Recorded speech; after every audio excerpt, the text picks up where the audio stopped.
യാക്കോബിൻ്റെ ലേഖനത്തിൻ്റെ കണ്ടിന്യൂഷനാണ്. നേരത്തേത് 4-ാമത്തെ എപ്പിസോഡ്, ഇത് 5-ാമത്തെ എപ്പിസോഡാണ്. ഞാൻ എന്തിനാണ് ഇത് പറയുന്നത്? യാക്കോബ് പറയുന്നത് നമുക്കൊന്ന് ശ്രദ്ധിക്കാം. പരീക്ഷ സഹിക്കുന്ന മനുഷ്യൻ ഭാഗ്യവാൻ, അവൻ കൊള്ളാകുന്നവനായി തെളിയണം. സഹോദര, പരീക്ഷിക്കപ്പെടുമ്പോൾ രോഗത്തിലൂടെയോ സാമ്പത്തിക ക്രൈസിസിലൂടെയോ ഏത് വിഷയത്തിലൂടെയോ ഒരു പരീക്ഷ, ഒരു ടെംപ്റ്റേഷൻ, ദുഷ്ടസാത്താൻ നിന്നെ കൊണ്ടുവരുമ്പോൾ, അല്ലെങ്കിൽ നിന്റെ ജീവിതത്തിൻ്റെ ക്രമക്കേട് കൊണ്ട് നീ പരീക്ഷയിൽ അകപ്പെടുമ്പോൾ, നീ കൊള്ളാകുന്നവനെ തെളിയാനാണ് ആ പരീക്ഷകൾ എന്നുള്ള ബോധ്യം നിന്റെ ഹൃദയത്തിലുള്ള വരാത്തിടത്തോളം കാലം നീ ഒരു വിശ്വാസിയല്ല, നീ ഒരു അധമനാണ്, നീ ഗുണം പിടിക്കാത്തൊരു വിശ്വാസിയാണ്. അങ്ങനെയുള്ള വിശ്വാസികളെ കൊണ്ട് ഇന്നത്തെ ആത്മീയകോളം നിറഞ്ഞു കിടക്കുക. യാക്കോബ് പറയുന്നു, പരീക്ഷ സഹിക്കുന്ന മനുഷ്യൻ ഭാഗ്യവാൻ, കൊള്ളാവുന്നവനായി തെളിഞ്ഞ ശേഷം കർത്താവിനെ സ്നേഹിക്കുന്നവർക്ക് വാഗ്ദത്തം ചെയ്ത് ജീവകിരീടം പ്രാപിക്കും. പരീക്ഷിക്കപ്പെടുമ്പോൾ ഞാൻ ദൈവത്താൽ പരീക്ഷിക്കപ്പെടുന്നുവെന്ന് ആരും പറയരുത്. ദൈവം ദോഷങ്ങളാൽ പരീക്ഷിക്കപ്പെടാത്തവനാകുന്നു, അവൻ ആരെയും പരീക്ഷിക്കുന്നതുമില്ല. ഓരോരുത്തരും പരീക്ഷിക്കപ്പെടുന്നത് സ്വന്തം മോഹത്താൽ ആകർഷീകരിച്ച് വശീകരിക്കപ്പെടുകയാലാകുന്നു.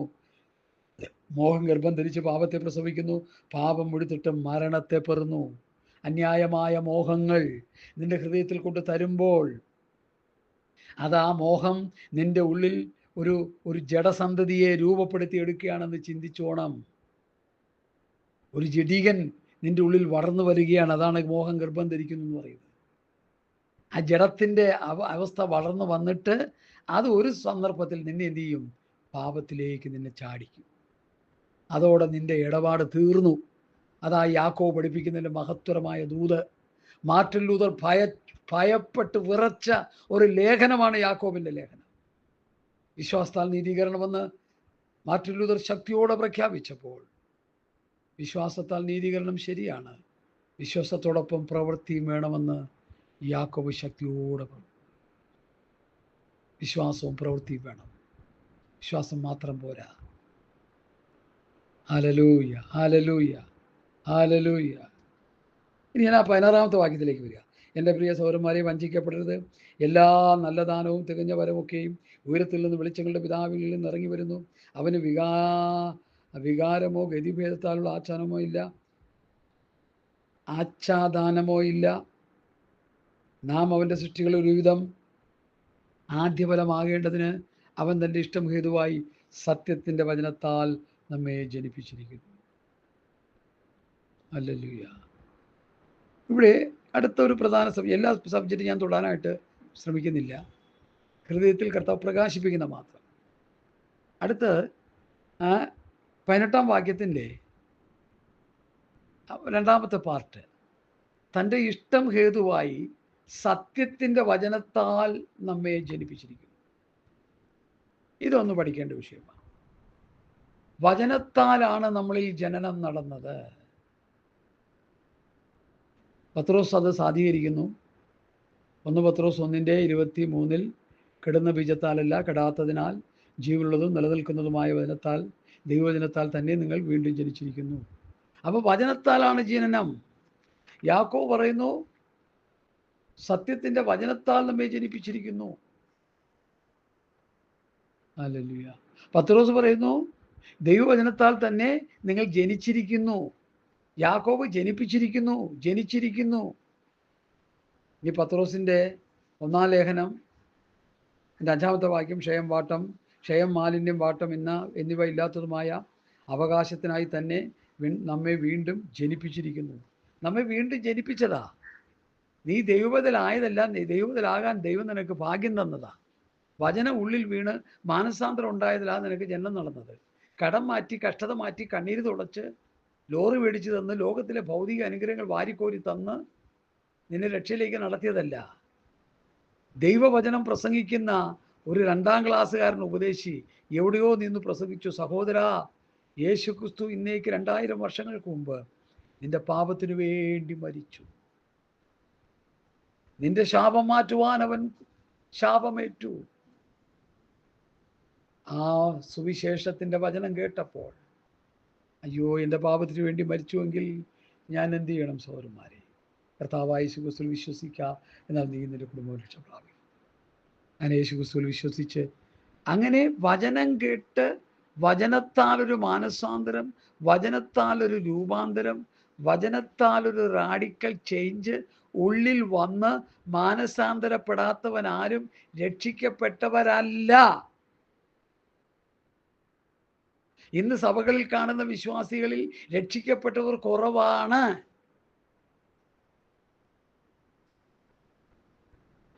ബുദ്ധിമുട്ടുണ്ടാക്കുന്ന വിഷയമാണ് ഞാൻ ഈ പറഞ്ഞു വെക്കുന്നത്. ഒരു പാസ്റ്റർ വീട്ടിൽ ചെന്നാൽ, പണ്ട് ഞാൻ പറഞ്ഞിട്ടുണ്ട്, ഒരു പാസ്റ്റർ വീട്ടിൽ ചെന്നാൽ എന്തുകൊണ്ട് അമ്മാമ്മ വിശേഷം, എന്തുകൊണ്ട് അച്ചായ വിശേഷം, ഒരു കത്തോലിക്ക മാർത്തോമ കുടുംബമാണെന്ന് കരുതിക്കോ. ഒരു കൊച്ച് ഡിഗ്രി പഠിച്ച് നിൽക്കുകയാണ്. എന്ത് ഡിഗ്രി? BSc nursing. ഓ, ജോലി കിട്ടിയിട്ടില്ലല്ലേ? എനിക്കൊന്ന് രണ്ട് ആൾക്കാർ പരിചയക്കാരൊക്കെ ഉണ്ട്, ഞാൻ പറഞ്ഞു നോക്കാം കൊച്ചിനൊരു ജോലി കിട്ടാൻ. മോനോ?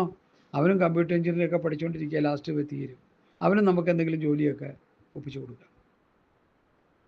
അവിടെ ചെന്ന വിശേഷങ്ങളൊക്കെ പറഞ്ഞ്, കർത്താവ് നിങ്ങളുടെ കടങ്ങൾ മാറ്റും, കഷ്ടത മാറ്റും, ബുദ്ധിമുട്ടും, കർത്താവിൽ വിശ്വസിക്കണം എന്നൊക്കെ പറയാം, വിശ്വസിക്കുക എന്നൊക്കെ പറയും. വീണ്ടും ജനനം പ്രാപിക്കാനുള്ള അവരുടെ പാപപ്രവൃത്തികൾക്കെതിരെയുള്ള വചനങ്ങൾ പറയത്തില്ല. ദൈവത്തെ നമ്മളെയും തമ്മിൽ അകറ്റിയിരിക്കുന്നത് പാപമാണെന്നും, ആദിമ പിതാക്കന്മാർ നിമിത്തം ഭൂമി, അവർ പാപം ചെയ്തതിൻ്റെ ഫലമായി ഭൂമി ശപിക്കപ്പെട്ടെന്നും, അവരിൽ മരണം സംഭവിച്ചെന്നും, ആ പാപത്തെ നീക്കാനാണ് യേശുക്രിസ്തു വന്നതെന്നും, യേശുക്രിസ്തു പാപം മോചിക്കുന്നവനാണെന്നും, പാപത്തിൻ്റെ പരിഹാരകനാണെന്നും, നീ നിന്റെ പാപത്തിൽ മരിച്ചാൽ നശിച്ചു പോകുമെന്നും, പാപമോചനത്തിനു വേണ്ടി യേശുക്രിസ്തുവിൽ വിശ്വസിക്കണമെന്നും, വിശ്വസിച്ച് വീണ്ടും ജനനം പ്രാപിക്കണമെന്നും, രക്ഷിക്കപ്പെടണമെന്നും, സ്നാനപ്പെടണമെന്നും, പരിശുദ്ധാംശം പ്രാപിക്കണമെന്നും, വിശുദ്ധിയിലും വേർപാടിലും ജീവിക്കണമെന്നും, കർത്താവിൻ്റെ വരവിൻ്റെ പ്രത്യാശയിൽ ജീവിക്കണമെന്നും, വചനമനുസരിച്ച് ഓരോ ദിവസവും ജീവിച്ച് ശുദ്ധീകരണം പ്രാപിച്ച് നിത്യജീവന് വേണ്ടി ഒരുങ്ങിക്കൊണ്ടിരിക്കണമെന്നും പ്രസംഗിക്കാതെ അവരുടെ കഷ്ടത മാറ്റി, അവരുടെ കണ്ണീര് തുടച്ച്, അവരുടെ ഭൗതിക കാര്യങ്ങൾക്ക് വേണ്ടി കിടന്ന് തലയറിഞ്ഞ് പ്രാർത്ഥിച്ച്, അവരുടെ ഭൗതിക കാര്യങ്ങൾക്ക് ക്രമീകരണം വരുത്തി, അവർക്ക് ജോലി, അവർക്ക് വീട്, അവർക്ക് കാറ്, അവർക്ക് ലോകത്തിൻ്റെ ഭൗതിക അനുഗ്രഹങ്ങളെല്ലാം കിടന്ന് തലയറിഞ്ഞ് പ്രാർത്ഥിച്ച് മേടിച്ചു കൊടുത്തിട്ട് നിത്യജീവന്റെ ഉപദേശങ്ങളും പാപത്തെക്കുറിച്ചുള്ള അവരോടുള്ള പ്രസംഗങ്ങളും പാപബോധം വരത്തക്ക നിലയിൽ അവർ പാപിയാണ്, നിനക്കൊരു രക്ഷകനെ ആവശ്യമുണ്ടെന്ന് അവരെ പ്രസംഗിച്ച് കേൾപ്പിച്ച് യേശുക്രിസ്തുവിലേക്ക് അവരെ നടത്തുന്നില്ലെങ്കിൽ എന്ത് പ്രയോജനം? എന്ത് പ്രയോജനം? എന്ത് പ്രയോജനം? ഹിന്ദി പറയും, കോയി പൈതനയ്യേ. ഹല്ലേലൂയ. സ്വത്രം. ഇന്നത്തെ ക്രൈസ്തവ ഗോളം നല്ലൊരു ശതമാനം അതാണെന്ന് പറഞ്ഞാൽ വേദനയോടെ, ഹൃദയ നുറുക്കത്തോടെ ഞാൻ പറയട്ടെ. ബാംഗ്ലൂരിലൊരു പാസ് വന്നിട്ട് പറഞ്ഞു, ഞങ്ങളുടെ സഭയിൽ ആയിരക്കണക്കിന് വിശ്വാസം. നല്ല കാര്യം. ഏകദേശം 8 ലക്ഷം പേര് ഞങ്ങളുടെ പ്രസ്ഥാനത്തിൽ വിശ്വാസികളായിട്ടുണ്ട്. നല്ല കാര്യം. ഊതിയിട്ട്, ഉന്തിയിട്ട്, കുരപ്പിച്ച്, ചിരിപ്പിച്ച്, ഛർദിപ്പിച്ച്, പിന്നെ എന്തൊക്കെ ചെയ്യാമോ അതെല്ലാം അവരെ ചെയ്യിപ്പിച്ച് ദൈവവചനത്തിൻ്റെ നിർമ്മലമായ സത്യങ്ങൾ അവരുടെ ഹൃദയത്തിലേക്ക് സ്പ്രെഡ് ചെയ്യാതെ ലോകത്തിൻ്റെ മോഹന വാഗ്ദാനങ്ങൾ നടത്തി കൊണ്ടുവന്നിരുത്തിയിരിക്കുന്ന വിശ്വാസികളായത്. ഇവരേത് സ്വർഗത്തിലാണ് പോണേ? ഇത് വിമർശനമല്ല, വിലയിരുത്തലാണ്. ഏത് സ്വർഗത്തിൽ അവർ പോണേ?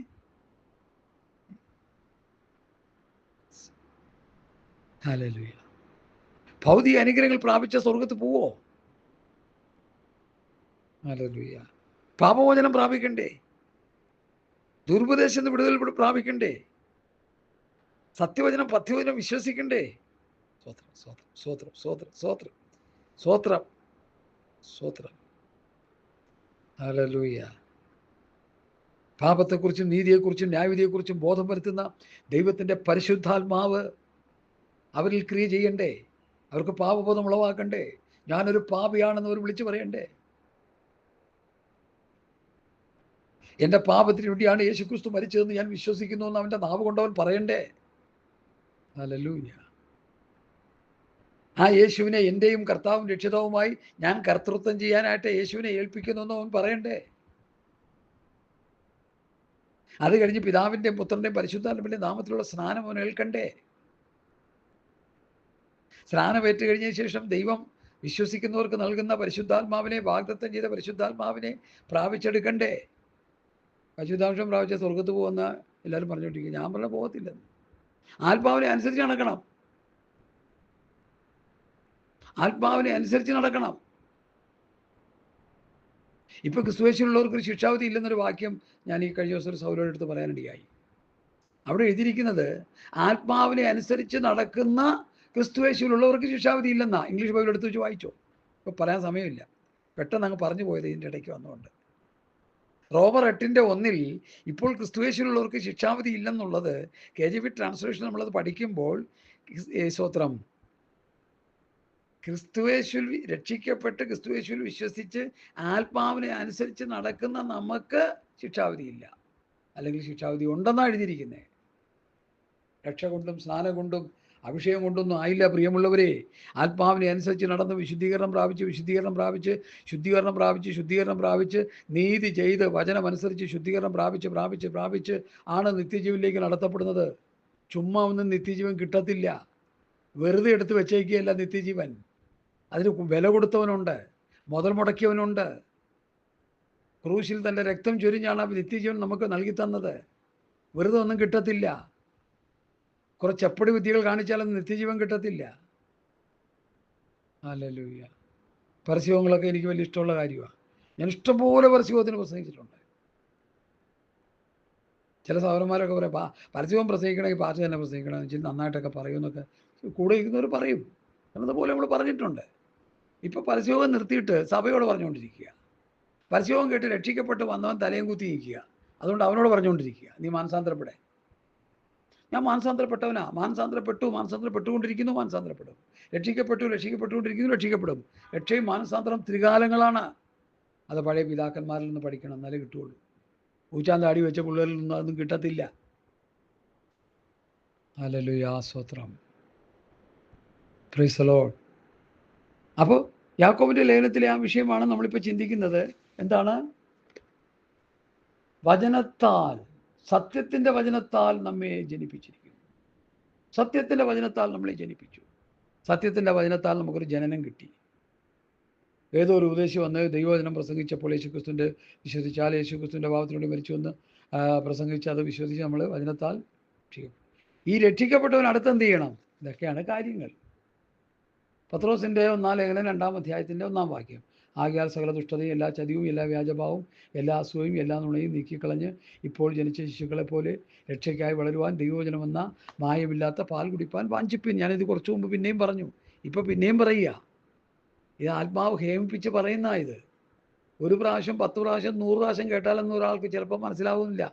1000 പ്രാവശ്യം കേട്ടാലേ ചിലർക്ക് എന്തെങ്കിലുമൊക്കെ ഒന്ന് മനസ്സിലാവത്തുള്ളൂ. അതുകൊണ്ടായിരിക്കാം പിന്നെയും ഇത് റിപ്പീറ്റ് ചെയ്യുന്നത്. അല്ല എനിക്ക് പറയാൻ അറിയാഞ്ഞിട്ടോ ആശയമില്ലാന്നിട്ടോ പ്രസംഗത്തിന് വാക്കുകൾ കിട്ടാഞ്ഞിട്ടൊന്നുമല്ല. രക്ഷിക്കപ്പെട്ടവൻ രക്ഷയ്ക്കായി വളരണം. ഇബ്രായ ലേഖന ഭാഷയിൽ പറഞ്ഞാൽ രക്ഷാപൂർത്തി പ്രാപിക്കാനായിട്ടൊരു വളർച്ചയുണ്ട്. ക്രിസ്തുവിൻ്റെ സമ്പ്രദായ പ്രായത്തിൻ്റെ അളവിലേക്ക് വിശ്വാസികൾ നടത്തപ്പെടണം. രക്ഷയ്ക്കായി വളരണം. അതിനെന്ത് ചെയ്യണം? വചനമെന്ന മായമില്ലാത്ത പാൽ കുടിക്കാൻ വാഞ്ചിക്കണം. മായം ഞാൻ എന്നുള്ള പറയും, ഇച്ചിരി വെളിച്ചെണ്ണ എടുത്ത് മേത്ത് തൂത്തപ്പോൾ പറഞ്ഞു, അത് തേക്കല്ലേ, അത് മായമാണ്. പൊരി പോകേണ്ടതിന് വരെ പൊരി വരും. അത് തിരപ്പറ്റിയ അല്ലെങ്കിൽ സ്കിൻ രോഗങ്ങൾ മാറേണ്ട സ്ഥാനത്ത് സ്കിൻ രോഗം വിളിച്ചു വരുന്നതാണ് ഇന്നത്തെ മായമുള്ള വെളിച്ചെണ്ണ, ഇന്നത്തെ വെളിച്ചെണ്ണ, ഇന്നത്തെ അരി, മല്ലിപ്പൊടി, മുളക് പൊടി, പയറ്, കടല, എല്ലാം മായം. സർവ്വതും മായം. സോളമൻ തൻ്റെ സഭാപ്രസംഗി എന്ന പുസ്തകത്തിൽ 33 പ്രാവശ്യം മായ എന്നെഴുതി വെച്ചിട്ടുണ്ട്. ഞാനത് കേട്ട് ഞെട്ടിപ്പോയി. കഴിഞ്ഞ ദിവസം ഞാൻ ഒന്നുകൂടി എടുത്തൊന്ന് കൗണ്ട് ചെയ്യാനിടയായി. കൗണ്ട് ചെയ്ത് കഴിഞ്ഞപ്പോൾ സംഭവം ശരിയാ. 33 പ്രാവശ്യം എഴുതി വെച്ചിട്ടുണ്ട്. മായ, സകലതും മായ. ദൈവമക്കളെ, ഞാൻ എന്തിനാ ഇത് പറയുന്നേ? നമ്മളിതൊക്കെ കേട്ടിട്ട് ഞാനൊന്നും അറിഞ്ഞില്ലേ രാമനാരായണ എന്ന് പറഞ്ഞ് പൊട്ടനെ പോലെ ഇരുന്നാൽ സംഭവിക്കുന്നത് എന്താണെന്ന് ചോദിച്ചാൽ നമ്മൾ നാശത്തിലേക്ക് പോയി വീഴാനിടയായിത്തീരും. ആ മായ എന്ന് സഭാപ്രസംഗി പറയുന്നു. മായയും മായം ചേർത്തതും രണ്ടും രണ്ടാണ്. എനിക്കറിയാം. ഈ ഭൂമിയിലുള്ളത് മുഴുവൻ മായയാ. ഈ ഭൂമിയിൽ നമ്മൾ ഭക്ഷിക്കുന്ന സാധനങ്ങൾ മുഴുവൻ മായം ചേർത്തതാ. നിന്റെ കണ്ണിന് കാണാൻ കണ്ണഞ്ചിപ്പിക്കുന്നത് സകലതും മായയാണ്. നീ ഭക്ഷിക്കുന്നത് മുഴുവൻ മായം ചേർത്തതാണ്. ചിലർ പറയും, ഞങ്ങൾ കിണർ വെള്ളമൊന്നും കുടിക്കത്തില്ല, അതിൽ അണുബാധയൊക്കെ ഉണ്ടാകാൻ സാധ്യതയുണ്ട്, ഞങ്ങൾ ഫിൽറ്റർ വെള്ളമേ കുടിക്കത്തുള്ളൂ. അതിലും ഉണ്ട് മായം. 10, 15, 25, 30, 40, 50 രൂപയ്ക്ക് വേണ്ടി കുപ്പിയിൽ തരുന്ന വെള്ളത്തിൽ അതിലും ഉണ്ട് മായം. ട്രെയിനിൽ കയറി ഭക്ഷണം കഴിച്ചാൽ അവർ 2-3 കഴിപ്പോട് കൂടി നിന്നെ പെട്ടിയിലാക്കും.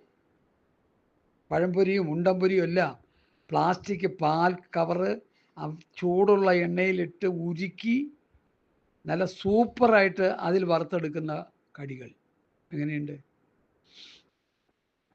വെളിച്ചെണ്ണ ഈ ദിവസങ്ങളിൽ പിടിച്ചു. 10,000 ലിറ്റർ വെളിച്ചെണ്ണ എങ്ങാണ്ടും പിടിച്ചു.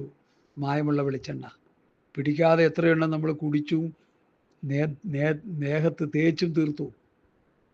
കുടിച്ചെന്ന് പറഞ്ഞാൽ കറി കൂടിയെ കൊള്ളി ചെല്ലുന്ന കാര്യത്തെക്കുറിച്ചാണ് പറയുന്നത്. കുടിച്ചെന്ന്. ഹല്ലേലൂയ. സർവത്ര മായം ദൈവമക്കളെ. തമിഴ്നാട്ടിൽ പച്ചക്കറി വരുമ്പോൾ വിഷം അടിച്ചു കൊണ്ടുവരിക. അവിടെ ചെന്ന് ചോദ്യം ചെയ്തോ പറഞ്ഞു, വിഷം അടിച്ചില്ലെങ്കിൽ അണ്ണാ ഇത് മാർക്കറ്റിൽ കൊണ്ടെത്തിക്കാൻ പറ്റത്തില്ല, അതുകൊണ്ട് ഞങ്ങൾ വിഷം അടിക്കുന്നു.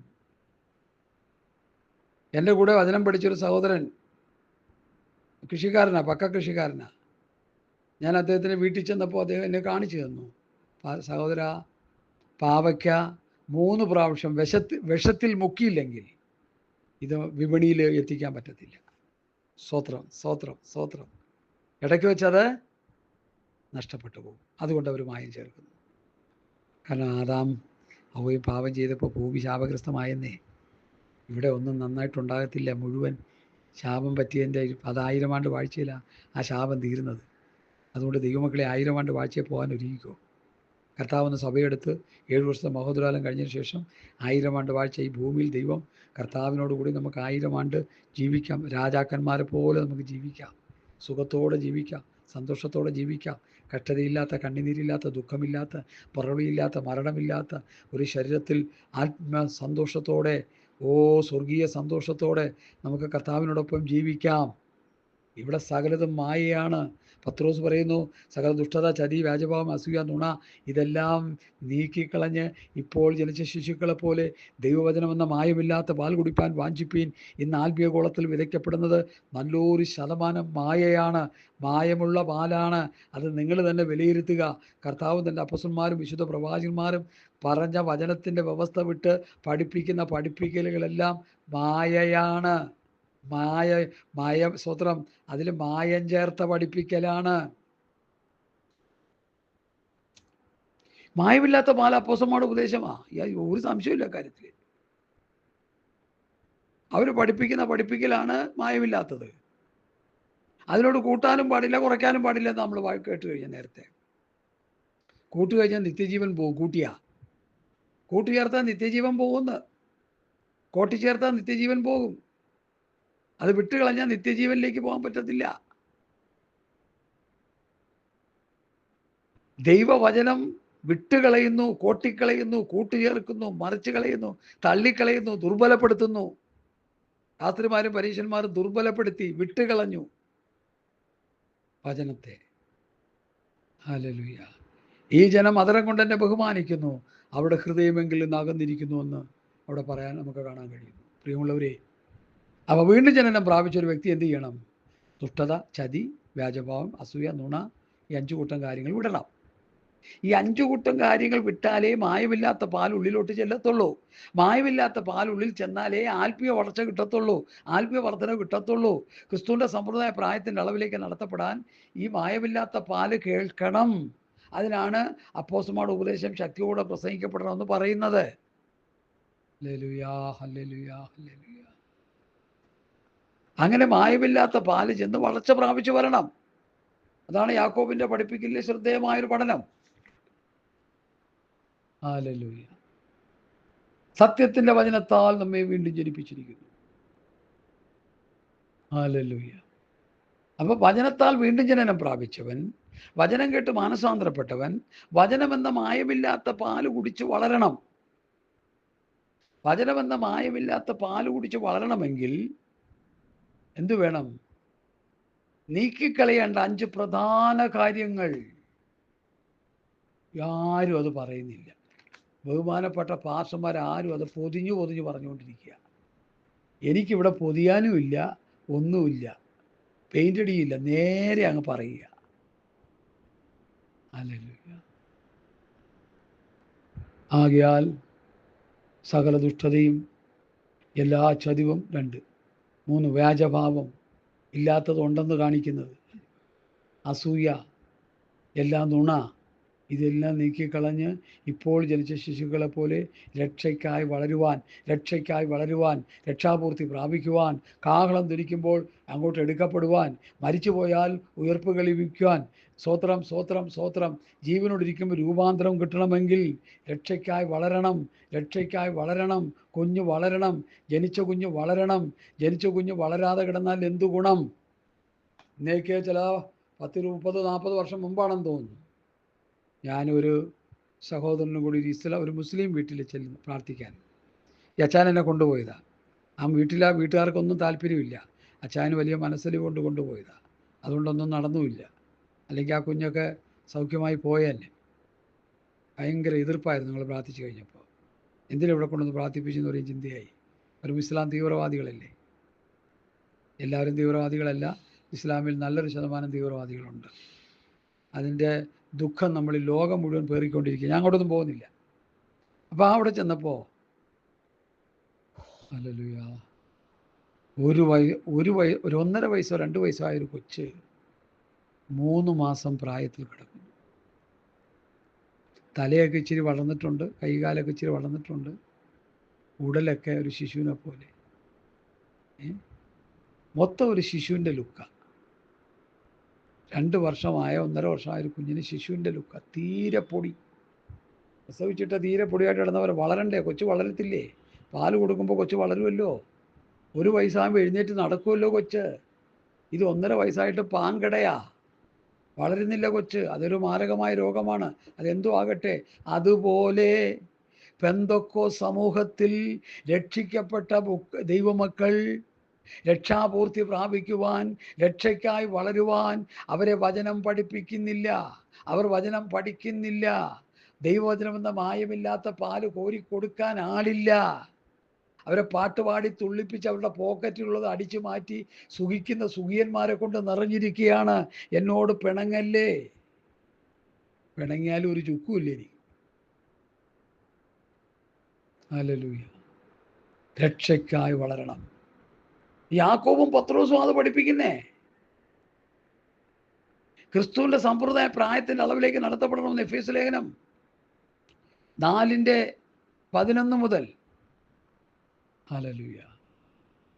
ഇത് കഴിഞ്ഞിട്ട് ഒരു എപ്പിസോഡ് കൂടി ആകുമ്പോൾ ഈ യാക്കോബ് ലേഖനം തീരത്തുള്ളൂ എന്ന് എനിക്ക് തോന്നണേ. എഫേസ്യ ലേഖനം 4:11 എന്താ എഴുതിയിരിക്കുന്നേ? അതൊന്ന് വായിക്കാം. എഫേസ്യ ലേഖനം 4:11 മുതൽ നമുക്കൊന്ന് വായിക്കാം. പാസ്റ്റർമാരാക്കി വെച്ചേക്കുന്നത് എന്തിനാ?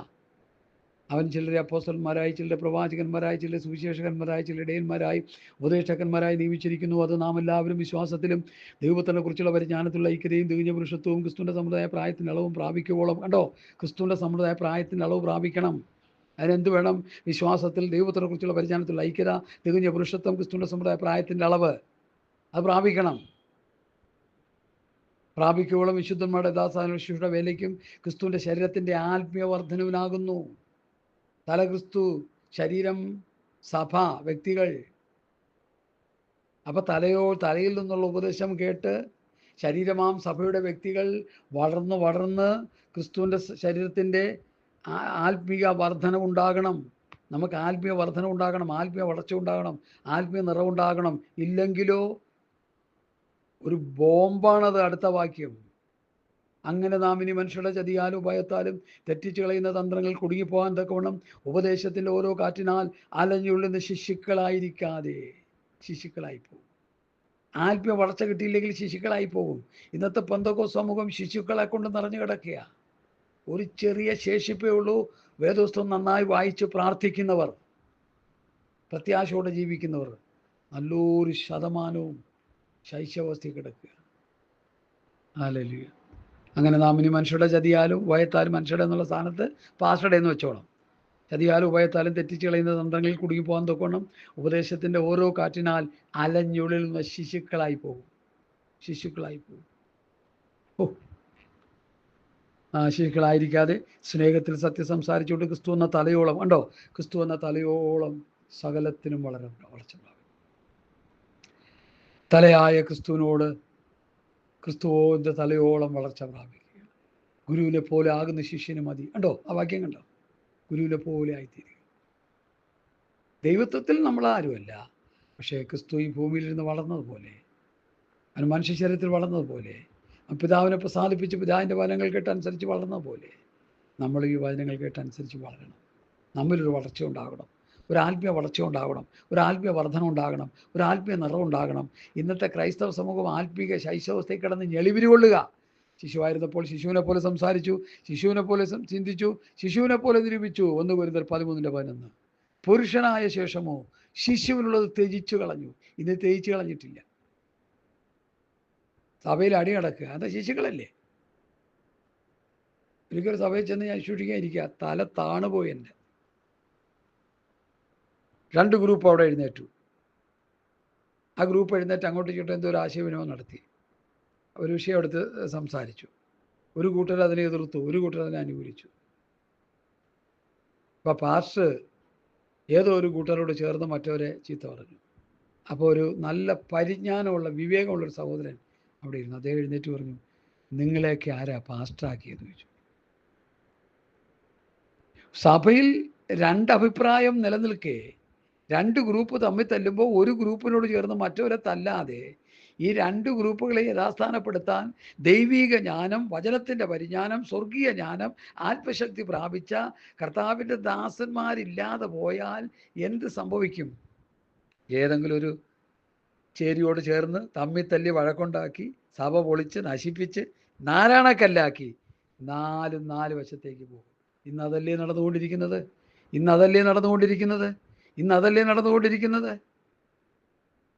Hallelujah, hallelujah. ഇപ്പം എവിടെ നിൽക്കുന്നു നമ്മുടെ വിഷയം? ആത്മീക ശിശുക്കളെ കൊണ്ട് നിറഞ്ഞു. ശിശുക്കൾ എന്തെല്ലാം കാണിക്കും? അതാ സഹോദരൻ ചോദിച്ചേ. ശിശുക്കൾ തമ്മിൽ 2 പക്ഷം ചേർന്നപ്പോൾ സഭയെ നടത്തേണ്ട പാസ്റ്റർ ഒരു പക്ഷം ചേർന്നിട്ട് മറ്റൊരു പാസ്റ്ററെ വടക്കുണ്ടാക്കുക അവരോട്. അപ്പോഴാണ് അവരൻ ചോദിച്ചത്, നിങ്ങളാരാ പാസ്റ്ററാക്കി? ഈ 2 പക്ഷം പിടിക്കുന്നവരെ ഏകോ പക്ഷത്തിലേക്ക് കൊണ്ടുവരാൻ നിങ്ങൾക്ക് കഴിയുന്നില്ലെങ്കിൽ പാസ്റ്റർ ജോലി വിട്ടിട്ട് കളഞ്ഞിട്ട് പോണം. ഹേ, ഹല്ലേലൂയ. മുഖ്യമന്ത്രി സ്ഥാനം ഒഴിയണം. ഹേ, ആഭ്യന്തര വകുപ്പ് ഒഴിയണം. ഹേ എന്ന് ജനം പറയുന്നത് എന്തുകൊണ്ടാ? വീണ്ടും വിചാരത്തോടെ കാര്യങ്ങൾ ചെയ്യാത്തതുകൊണ്ടാ. അത് തന്നെ നമ്മളിവിടെയും പറയുന്നു. തലപ്പത്ത് കയറിയിരിക്കുന്നവരെ വിശ്വാസികളെ ആത്മീയരാക്കാൻ കഴിയുന്നില്ലെങ്കിൽ വിട്ടു പോണം. ഹേ, ആവശ്യത്തിന് ഉണ്ടാക്കിയിട്ടുണ്ടല്ലോ, അതുകൊണ്ട് പോയി തിന്ന് നിറയത്തി പോക്കോ. ഹല്ലേലൂയ.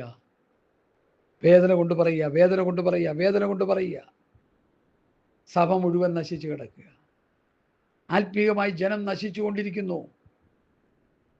ഓരോ പേര് മരിച്ചു വീഴുമ്പോഴും ബെയൂല ദേശത്ത് പ്രൊമോട്ടഡ് ഹവൻ നിത്യതയ്ക്ക് പോയി കർത്താവിനോട് ചേർക്കപ്പെട്ടു എന്നൊക്കെ പറയാം. ഒരു കർത്താവിനോട് ചേർക്കപ്പെട്ടില്ല. അവൻ ഉയർത്തെഴുന്നേറ്റ് വരാനും അവൻ ജീവിച്ചിരുന്ന രൂപാന്തരം പ്രാപിക്കാനുമുള്ള ഉപദേശമൊന്നും ആർക്കും കിട്ടിയില്ല. ആരും പഠിപ്പിക്കുന്നില്ല. സഭകൾ നടത്തി ഗവൺമെൻറ് ജോലിക്കാർ ജീവിക്കുന്ന പോലെ പാസ്റ്റർമാർ ജീവിച്ചുകൊണ്ടിരിക്കുക. പ്രസ്ഥാനക്കാർ ഇത്ര പ്രസ്ഥാനം ഉണ്ടെന്ന് പറഞ്ഞ് ഊറ്റം പറഞ്ഞുകൊണ്ടിരിക്കുക. വീണ്ടും ജനനം നടക്കുന്നില്ല. ജനിച്ച കുഞ്ഞ് വളരുന്നില്ല. രക്ഷയ്ക്കായി വളരുവാൻ ദൈവവചനമെന്ന മായമില്ലാത്ത പാല് കോരി കൊടുക്കുന്നില്ല. ഒരു ജനിച്ച കുഞ്ഞ് പാല് സ്വയം കുടിക്കുമോ? ഇല്ല, കോരി കൊടുക്കണം. എവിടെ കൊടുക്കുന്നു? 109 സങ്കീർത്തനം എടുത്തു കൊടുത്താൽ കുഞ്ഞ് വളരുമോ? വായിച്ചു നോക്കിക്കോണേ. 109 സങ്കീർത്തനം ഒരു പകുതി വെച്ച് വായിച്ചോണേ. അപ്പോഴറിയാം അതിൻ്റെ ആ ന്യായപ്രമാണത്തിൻ്റെ വ്യവസ്ഥപ്രകാരമുള്ള ആ സങ്കീർത്തനത്തിൻ്റെ പോക്ക്. പല പ്രാവശ്യം പറഞ്ഞുകൊണ്ട് ഞാൻ പിന്നെയും പറയാൻ സമയമില്ല എൻ്റെ മുമ്പിൽ. ഞാൻ എൻ്റെ വാക്കുകളിലൂടെ ഉപസംഹരിക്കുക. നമുക്ക് അടുത്ത ഭാഗത്തിലേക്ക് വരുമ്പോൾ മറ്റു കാര്യങ്ങൾ കൂടി ചിന്തിക്കുക അടുത്ത ക്ലിപ്പിലെ. അപ്പോൾ കിടന്ന ബീജത്താലല്ല, കിടാത്തതിനാൽ ജീവനുള്ളതും നിലനിൽക്കുന്നതുമായ ദൈവവചനത്താൽ തന്നെ നിങ്ങൾ വീണ്ടും ജനിച്ചിരിക്കുന്നു. ഒരു വാക്യൂടെ വായിക്കാം. സകല ജഡവും പുല്ലുപോലെയും അതിൻ്റെ ഭംഗിയെല്ലാം പുല്ലിൻ്റെ പൂ പോലെയുമാകുന്നു. പുല്ലുവാടി പൂ തീർന്നു പോയി, കർത്താവിൻ്റെ വചനമോ എന്നേക്കും നിലനിൽക്കുന്നു. അതാകുന്നു നിങ്ങളോട് പ്രസംഗിച്ച വചനം. Hallelujah, hallelujah. ആ വീണ്ടും ജനനം എന്നുള്ള വിഷയത്തോടനുബന്ധിച്ചാണ് നമ്മൾ പത്രോസിൻ്റെ ലേഖനത്തിലേക്ക് പോയത്. നമ്മുടെ പഠന വിഷയം യാക്കോബിൻ്റെ ലേഖനം. ഹല്ലേലൂയ. യാക്കോബ് പറയുന്നു, വചനത്താലാണ് വീണ്ടും ജനനം. ഇന്ന് വചനത്താൽ വീണ്ടും ജനം പ്രാപിക്കുന്ന എത്ര പേരുണ്ട്? എത്ര സമൂഹങ്ങളുണ്ട്? അതിൻ്റെ 19 മുതൽ 27 വരെയുള്ള വാക്യങ്ങൾ അടുത്ത എപ്പിസോഡിലേക്ക്, 6ാമത്തെ എപ്പിസോഡിലേക്ക് വരുമ്പോൾ നമുക്ക് പഠിക്കാമെന്ന് കർത്താവിൽ ആശിക്കുക. യഥാർത്ഥ വീണ്ടും ജനനം പ്രാപിച്ചവർ സഭകളിലില്ല. വീണ്ടും ജനനം യേശുക്രിസ്തുവിൻ്റെ പാപത്തിനു വേണ്ടി മരിച്ചുവെന്ന്, എൻ്റെയും പാപത്തിനു വേണ്ടി മരിച്ചുവെന്ന് ഹൃദയം കൊണ്ട് വിശ്വസിക്കണം. വിശ്വാസത്താൽ നീതീകരണം. ആ നീതീകരണം പ്രാപിച്ചു കഴിയുമ്പോൾ അവനിൽ വീണ്ടും ജനനം സംഭവിക്കുന്നു. അവനിൽ ഡെഡായി കിടക്കുന്ന ആത്മാവ് ജീവൻ വയ്ക്കുന്നു. പിന്നെ അവൻ പുതുപുത്ത പരിശുദ്ധാത്മാവിൻ്റെ സ്നാനമേൽക്കുന്നു. പിന്നെ അവൻ വാഗ്ദത്തത്തിന് പരിശുദ്ധാത്മാവിനെ പ്രാപിക്കുന്നു. പിന്നെ അവൻ ആത്മാവിനെ അനുസരിച്ച് നടക്കുന്നു. പിന്നെ അവൻ ദൈവത്തെ പ്രസാദിപ്പിച്ച് ദൈവത്തിൻ്റെ വഴികളിലൂടെ നടക്കുന്നു. പിന്നെ അവന് കർത്താവ് കൊടുത്ത പുതിയ നിയമസഭ അപ്പോസ്തലിക ഉപദേശം കേട്ട് അനുസരിച്ച് അവർ ജീവിച്ച് വളർച്ച പ്രാപിച്ചുകൊണ്ടിരിക്കുന്നു. അങ്ങനെ നിത്യതയിലേക്ക് അവന് പോകപ്പെടാനിടയായിത്തീരും. കർത്താവിൻ്റെ ഒരു പോകത്തക്ക നിലയിൽ ഒരു വളർച്ചയിലേക്ക് വരുന്നു. ഇതൊന്നും ഇല്ലാതെ കുറച്ച് നാൾ വിശ്വാസിയായിട്ട് ജീവിച്ച് മരിച്ചു കഴിയുമ്പോൾ അടക്കിന് വേണ്ടിയുള്ള സംവിധാനങ്ങൾ കാട്ടിക്കൂട്ടുമ്പോൾ എനിക്ക് വലിയ വേദനയുണ്ട്. അവൻ അടക്കണ്ടെന്നല്ല പറയുന്നത്, ശുശ്രൂഷകൾ ചെയ്യേണ്ടെന്നല്ല പറയുന്നത്. ജീവനോടെ വെച്ച് അവനെ ദൈവവചനം പഠിപ്പിച്ച് അവനെ ക്രിസ്തുവിൽ പ്രത്യാശയുള്ളവരാക്കി തീർക്കണം. അവൻ ഉയർത്തെഴുന്നേറ്റ് വരാനോ രൂപാന്തരം പ്രാപിക്കാനോ തക്ക നിലയിൽ ദൈവവചനമാകുന്ന മന്ന കൊടുത്ത് അവനെ പോഷിപ്പിക്കണം, അവനെ വളർത്തണം. ക്രിസ്തുവിൻ്റെ സമൃദ്ധ പ്രായത്തിൻ്റെ അളവിലേക്ക് നടത്തപ്പെടണം. ഗുരുവിനെ പോലെ ആദ്യ ശിഷ്യന് മതി എന്നുള്ള നിലയിൽ അവനെ വളർത്തണം. കർത്താവ് ഈ വചനങ്ങളാൽ നമ്മെ അനുഗ്രഹിക്കട്ടെ. ആമേൻ, ആമേൻ, ആമേൻ, ആമേൻ, ആമേൻ, ആമേൻ, ആമേൻ.